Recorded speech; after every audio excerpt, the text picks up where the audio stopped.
Iran के शहर Yazd में पाकिस्तानी ज़ायरीन की बस को हादसा पेश आ गया। हादसे में 28 अफराद जाँ बहक जबकि 20 जख्मी हो गए। ईरानी मीडिया के मुताबिक पाकिस्तानी ज़ायरीन की बस देशेर तफ्तान चेक पॉइंट के सामने उलट गई, जिसके बाद बस को आग लग गई। ईरानी मीडिया के मुताबिक हादसे में 28 अफराद जाँ बहक और 20 जख्मी हो गए हैं। हादसे का शिकार बस में 53 ज़ायरीन सवार थे। ईरानी मीडिया का कहना है कि इमदादी टीमें जख्मियों और लाशों को बस से निकालने में मसरूफ हैं, जबकि हादसे के बाद अस्पतालों में इमरजेंसी नाफिज कर दी गई है।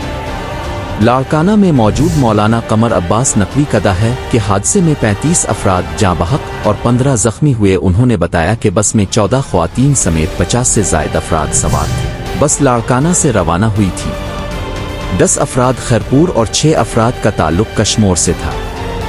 ईरान में मौजूद काफिले के सरबराह सैयद अतहर शमसी ने हादसे की तफसीलात बताते हुए कहा कि काफिले में 2 बसें शामिल थीं। एक बस में वो खुद भी सवार थे। उन्होंने बताया कि ज़ायरीन 2 बसों में सवार थे। पासपोर्ट और कागजात के मसाइल की वजह से उनकी बस पीछे रह गई। आगे जाने वाली बस हादसे का शिकार हो गई।